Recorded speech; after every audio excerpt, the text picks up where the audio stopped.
दोस्तों, आपने बहुत सारे ब्लैक मैजिक के बारे में सुना होगा। बहुत सारे लोगों को उसके इफेक्ट से भुगतते हुए भी सुना होगा। लेकिन सबसे पहले ब्लैक मैजिक चीज क्या दिखाता है कि कुछ लोग अपने फायदे के लिए किसी और को नुकसान पहुंचाने से पहले एक बार भी नहीं सोचते। अब आपने इस ब्लैक मैजिक में बहुत सारे जानवरों की बलि सुनी होगी, कुछ काले इल्म का सामान, हड्डियां, नींबू या तरह तरह की चीजों के बारे में सुना होगा। लेकिन आज की हमारी इस कहानी में कुछ लोगों ने सिर्फ अपने फायदे के लिए ऐसा ब्लैक मैजिक किया कि एक पूरा का पूरा घर उसकी वजह से हॉन्टेड हो गया।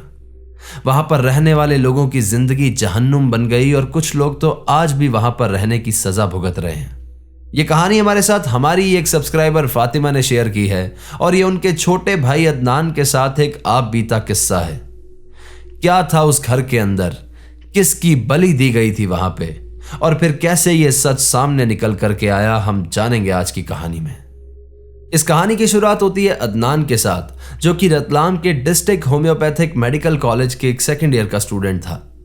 अदनान बेसिकली उज्जैन से बिलोंग करता था, लेकिन क्योंकि उसका कॉलेज रतलाम में था तो वो अपने कॉलेज के हॉस्टल में वहीं रतलाम में रहता था।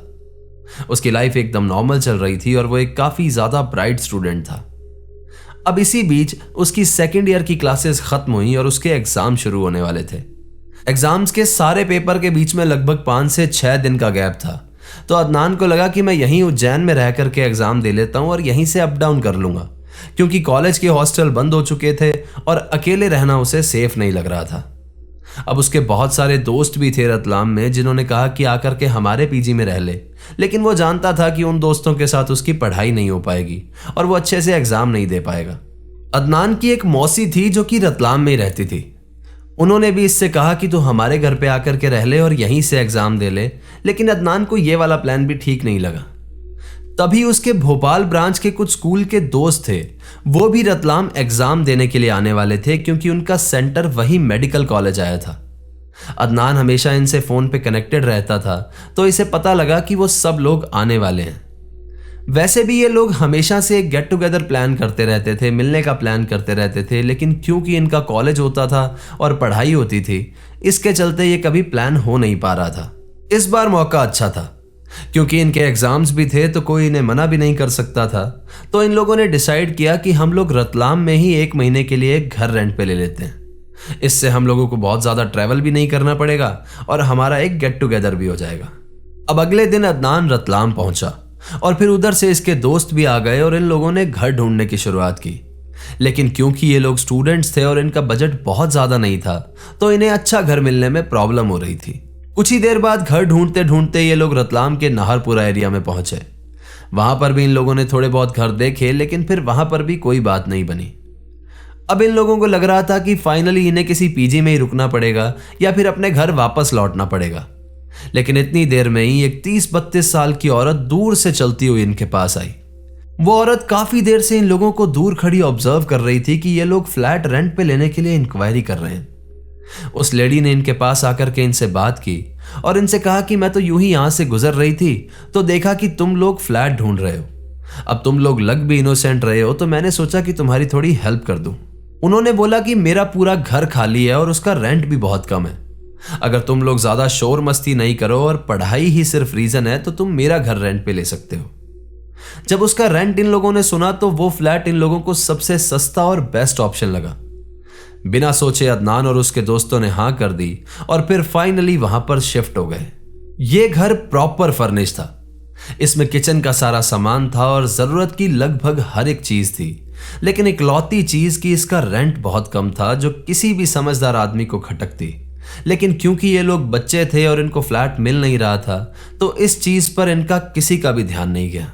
जब ये लोग वहां पर शिफ्ट हुए तो शाम के करीब 4 से 5 बजे हुए थे। अब शुरुआत में तो इन लोगों को कुछ भी अजीब नहीं लगा और ये लोग बड़े शौक से वहां पर कमरे देख रहे थे और हंसी मजाक कर रहे थे। लेकिन रात में जो होने वाला था वो इन लोगों ने अपने सपने में भी नहीं सोचा होगा। वैसे तो ये सब लोग पढ़ने लिखने वाले बच्चे थे, लेकिन क्योंकि इस फ्लैट में ये इनका पहला दिन था और ये बहुत समय के बाद मिल रहे थे, तो इन्होंने डिसाइड किया कि आज रात में एक छोटी सी पार्टी करते हैं। अब अदनान जो है वो चिकन बहुत ज्यादा अच्छा बनाता है, तो उसने इन लोगों को कहा कि तुम सिर्फ कच्चा चिकन लेकर के आना, बनाऊंगा सब कुछ मैं खुद ही। जैसे जैसे रात हुई पार्टी का सारा सामान घर पे आया और सब लोग किसी ना किसी काम में बिजी हो गए। अदनान अब किचन में खड़ा कुछ सब्जियों की कटिंग कर रहा था कि अचानक से उसके हाथ पे एक छोटा सा कट लग गया और उससे थोड़ा सा खून बहने लगा और वही खून नीचे जमीन पर भी गिर गया। अब लगा तो यहां पर एक छोटा सा कट था, लेकिन यही चीज आगे चल के अदनान को बहुत ज्यादा दिक्कत देने वाली थी। अदनान ने इस कट पर बैंडेज लगा ली और सब कुछ वैसे के वैसे चलता रहा। रात 12 से 1 बजे तक ये लोग वहां पर बैठकर पार्टी करते रहे, बातें करते रहे और फिर फाइनली ये सब लोग सोने के लिए चले गए। रात 2 से 3 बजे के बीच सब सो रहे थे कि तभी घर में एक अजीब सी बदबू फैल गई, जैसे कोई चमड़ा या फ्लैश जल रही हो। और ये बदबू इतनी ज्यादा थी कि इन सब की नींद खुल गई। जैसे ये सब लोग उठे और ये बदबू इन्होंने महसूस की, इनको बहुत ज्यादा उल्टी जैसा फील होने लगा और बहुत घबराहट होने लगी। ये सब लोग इसके बारे में कुछ करते या कुछ फिगर आउट करते कि अचानक से 5 ही मिनट बाद ये बदबू गायब भी हो गई। इन लोगों के घर के बाहर एक चिकन शॉप थी, तो इन्हें लगा कि शायद वही लोग कुछ वेस्ट वगैरह जला रहे होंगे, तो इन्होंने इस बात को इग्नोर किया और फिर सो गए। अगले दिन सुबह सुबह जब ये लोग उठे तो सब कुछ एकदम नॉर्मल था और ये लोग कॉलेज जाने के लिए तैयार होने लगे। इनका मन था कि आज कॉलेज जाकर के थोड़ी देर लाइब्रेरी में पढ़ लेंगे, या फिर जो पुराने बैच के लोग हैं या फिर अलग कोर्स के लोग हैं, उन बच्चों के जो एग्जाम होंगे उन लोगों से मिल लेंगे। इसी बीच अदनान का एक दोस्त है अमन, जो वॉशरूम गया हुआ था। वो हैंड वॉश करके बाहर आ ही रहा था कि अचानक से उसने मिरर में देखा कि उसके जस्ट पीछे एक ब्लैक शैडो दिखाई दे रही है। अमन ये देख करके बहुत ज्यादा घबरा गया और अचानक से उसने पीछे मुड़ करके देखा। जैसे ही अमन ने टर्न किया, उसे हवा में से अचानक से एक जोरदार थप्पड़ पड़ा। अमन यहां पर बुरी तरह से बौखला गया और उसे इस चीज पर यकीन ही नहीं हुआ, क्योंकि वॉशरूम में तो वो एकदम अकेला था, तो फिर ये थप्पड़ किसने मारी थी। अमन बहुत बुरी तरह से घबराया और जल्दी से गेट खोल करके बाहर भागा और फिर बाहर जाकर के उसने सबको यह बात बताई। किसी ने अमन की इस बात पर यकीन ही नहीं किया और सब ने इस बात को मजाक समझ करके उड़ा दिया। अमन बुरी तरह से घबराया हुआ था और कोई भी उसकी बात नहीं मान रहा था, लेकिन इसके बाद उसके पास इस चीज का कोई सॉल्यूशन भी नहीं था। ये सब लोग कॉलेज के लिए आराम से रेडी हुए और फिर सारा दिन कॉलेज में दोस्तों से मिलकर और मस्ती करके शाम को घर वापस लौट आए। ये दूसरे दिन की रात थी और इस रात को ये सब लोग पढ़ाई करने के लिए बैठे हुए थे।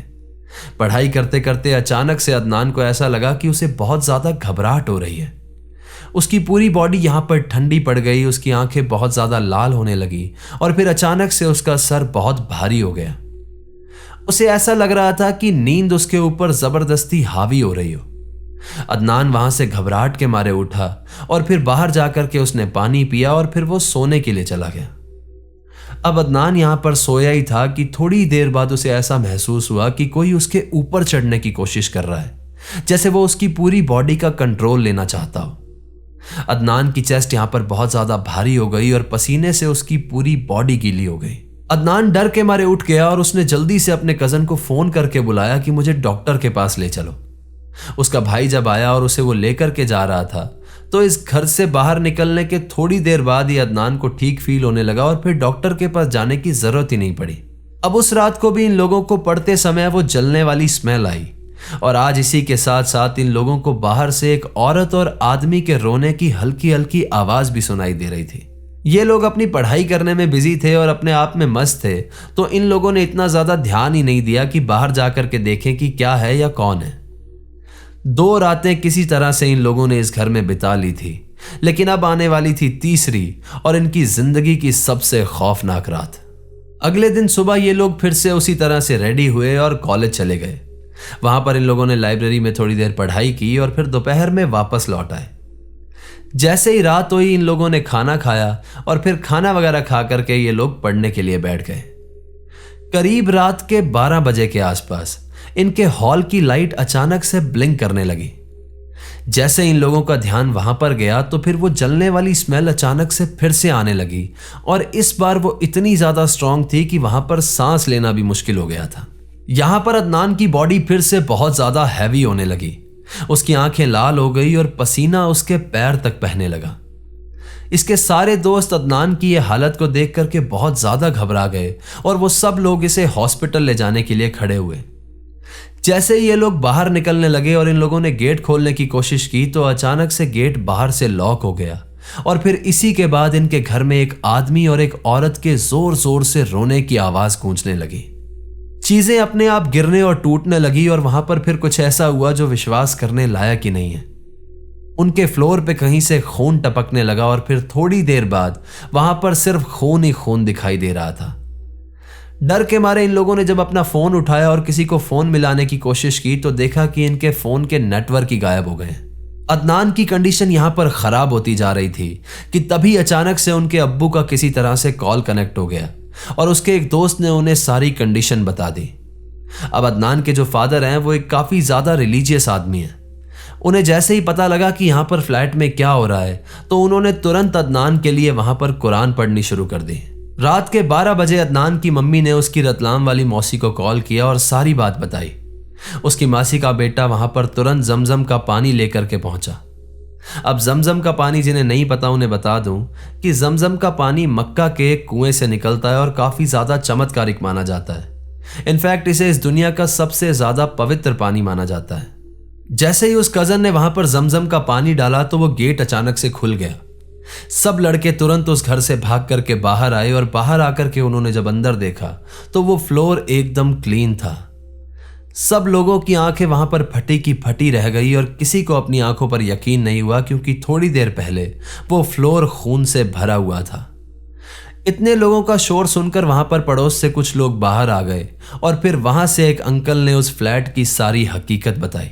उन्होंने बताया कि तुमसे पहले भी 2 से 3 किराएदार यहां पर आए हैं लेकिन कोई भी यहां पर एक रात से ज्यादा नहीं रुका क्योंकि यहां पर एक नेगेटिव एनर्जी है जो उन्हें रुकने ही नहीं देती।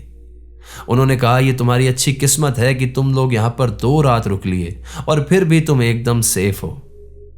यह बात सुनने के बाद ये सब लोग बहुत ज्यादा घबरा गए और इन लोगों ने अपना सारा सामान उस फ्लैट से उठाया और फिर रतलाम वाली मौसी के घर पर चले गए।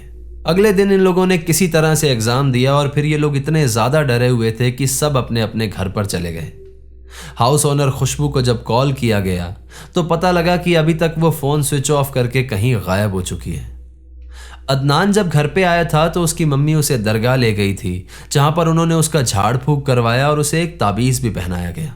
इसके बाद सब कुछ नॉर्मल चल रहा था कि 2 दिन बाद अदनान के ही एक दोस्त रेहान के फादर का उसे कॉल आया और उन्होंने कहा कि उनका बेटा रेहान बहुत ज्यादा अजीब अजीब हरकतें कर रहा है और उसकी तबीयत बहुत ज्यादा खराब हो गई है।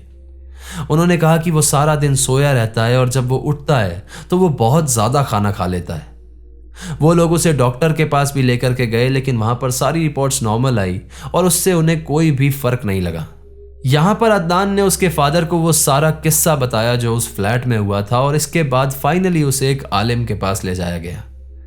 यहां जाने के बाद इन लोगों के सामने कुछ ऐसी हकीकत आई, इन्हें कुछ ऐसी बातें पता लगी जिसके बाद इनके पैरों तले जमीन खिसक गई थी। रेहान को जब उन आलिम के पास लेकर के जाया गया और उसकी झाड़ फूक और रिचुअल शुरू हुए तो कुछ ही देर के बाद उसके अंदर एक आदमी और एक औरत की आत्मा बोलने लगी। जब उन आलिम ने इनसे पूछा कि वो कौन है तो उन्होंने बताया कि वो लोग इसी घर में रहते थे और वो एक न्यूली वेडेड क्रिश्चियन कपल थे। उनके ही एक दुश्मन ने इन लोगों पर काला जादू करवा के उन्हें वश में कर लिया था और उसके बाद एक और काले जादू के दौरान इन दोनों हस्बैंड वाइफ की बलि दे दी थी, जिसके बाद से वो लोग इस घर में कैद थे। जब अदनान को चिकन काटते हुए चोट लगी और उसका खून जमीन पर गिरा तब उस खून से उन दोनों आत्माओं को पावर मिली और फिर वो बाहर निकलने के लिए आजाद हुए। इसके बाद उन्होंने बताया कि उन्होंने 2 बार अदनान के शरीर को कैप्चर करने की कोशिश की लेकिन अदनान के शरीर के आसपास बहुत ज्यादा प्रोटेक्शन थी, एक बहुत ही ज्यादा स्ट्रॉन्ग पॉजिटिव पावर थी। यानी जब जब अदनान की तबीयत खराब हुई थी, उसकी आंखें लाल हो जाती थी और उसका सर दुखने लगता था, तब तब वो आत्माएं अदनान के शरीर को कैप्चर करने की कोशिश कर रही थी। उन्होंने बताया कि जब दूसरे दिन अदनान की तबीयत खराब हुई थी और वो अपने घर से बाहर चला गया था तो जाने अनजाने में थोड़ी देर बाद रेहान वहां पर आकर के सो गया था और फिर इन दोनों ने उसी के शरीर पर कब्जा कर लिया था। इन्होंने यह भी बताया कि इनको एक शरीर की तलाश थी जिसे कैद में करके वो इस घर में हमेशा हमेशा के लिए छोड़ दें और वो खुद इस घर से आजाद हो जाएं। इसके बाद उन आलिम ने काफी देर तक रेहान के शरीर से उन दोनों को निकालने की कोशिश की लेकिन वो एंटिटीज इतनी ज्यादा पावरफुल थी, इतनी ज्यादा नेगेटिव थी कि वो उसके शरीर को छोड़ने का नाम ही नहीं ले रही थी। थोड़ी देर बाद उन आलिम ने भी कह दिया कि ये मेरे बस की बात नहीं है और आप किसी बड़े मौलाना को दिखा लीजिए। उसके बाद अदनान और उसके दोस्तों ने उस ऑनर का पता किया और जब फाइनली उन ऑनर के पास ये लोग पहुंचे तो माफी मांगने के बजाय वो सामने से बदतमीजी करने लगी। उसने कहा कि उस लड़के को वापस घर ले आओ। वो आत्माएं जब उस पर वापस हावी होने की कोशिश करेंगी तो मैं मेरे किसी आदमी से कुछ रिचुअल्स करवा के उन एंटिटीज को बॉटल में बंद कर लूंगी, तब मेरा घर भी सेफ हो जाएगा। इस बात से इन लोगों को पता लगा कि खुशबू को पहले से सब कुछ पता था और वो आज से पहले भी 2-3 लोगों के साथ ये कर चुकी थी। खुशबू को बेसिकली ये घर किसी ने सस्ते दामों में बेच दिया था और खरीदने के बाद उसे पता लगा था कि यहां पर ये 2 एंटिटीज हैं। वो हमेशा लोगों को रेंट पर यह घर ऑफर करके कोशिश करती थी कि वो एंटिटीज किसी और के अंदर चली जाएं और उसके घर को छोड़ दें। ये लोग चाहते तो खुशबू पर कोर्ट केस भी कर सकते थे, लेकिन एंटिटीज और एनर्जीज का कोई पेपर पर सबूत नहीं होता, बस एक्सपीरियंसेस होते हैं, खुद के साथ बीते हुए किस्से होते हैं जो कि हर किसी को मजाक लगते हैं जब तक कि उनके साथ ऐसा कुछ नहीं होता। उसके बाद रेहान के फादर ने उसे बहुत सारी जगह पर दिखाया और फिर किस्मत से एक जगह पर उसका इलाज हुआ और फिर फाइनली उन आत्माओं ने उसका शरीर छोड़ दिया और वापस से उसे छोड़ करके उसी घर में कैद हो गई। रेहान को किसी तरह से उसके फादर ने बचा लिया था, लेकिन उसके बाद वो कभी नॉर्मल नहीं हो पाया। उसने अपनी मेडिकल की स्टडीज छोड़ दी क्योंकि वो मेंटली अनस्टेबल हो गया था। इसके बाद अदनान को भी बहुत समय तक नाइटमेयर्स आते रहे, लेकिन उसके पेरेंट्स की स्ट्रॉन्ग रिलीजियस बिलीफ की वजह से फिर वो धीरे धीरे नॉर्मल हो गया। आज भी रतलाम के नाहरपुरा एरिया में वो घर बंद पड़ा है और वहां के लोग कहते हैं कि वो दोनों एंटिटीज आज भी उसमें बंद हैं और खुशबू अभी भी लोगों को फंसाने की कोशिश करती है। कैसे अपने मतलब के लिए कुछ लोग किसी भी हद तक गिर जाते हैं। खुशबू ने अपने थोड़े से पैसों के लालच के लिए एक बच्चे की जिंदगी खराब कर दी। खैर, इनका हिसाब तो मुझे लगता है ऊपर वाला ही करेगा, लेकिन मैं उम्मीद करता हूं कि आज के बाद कभी भी कोई भी इंसान उस फ्लैट की चपेट में ना आए। तो ये थी आज की कहानी दोस्तों। कहानी आपको कैसे लगी मुझे कमेंट करके ज़रूर बताइए और अगर आपको पसंद आई है तो इस वीडियो को लाइक कर दीजिए, हाइप कर दीजिए और अपने कमज़ोर दिल वाले दोस्तों के साथ शेयर कर दीजिए।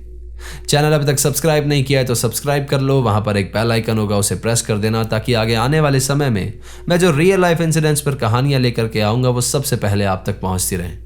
अगर आपके पास भी ऐसी कोई कहानी है जो किसी सत्य घटना पर आधारित है तो नीचे दिए गए जीमेल एड्रेस और इंस्टा आईडी पर आप उसे हमारे साथ शेयर कर सकते हैं। दोस्तों, ये सारा कंटेंट जो मैं आपके लिए लेकर के आता हूँ इसमें बहुत सारी मेहनत, रिसर्च और फाइनेंसेस लगते हैं।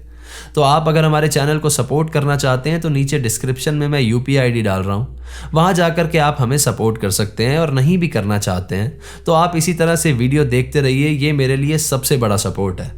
तो चलिए दोस्तों, अपना ख्याल रखिए, खुश रहिए, हंसते खेलते रहिए। मिलते हैं अगली बार ऐसी ही किसी खौफनाक कहानी के साथ। सायोनारा, हर हर महादेव।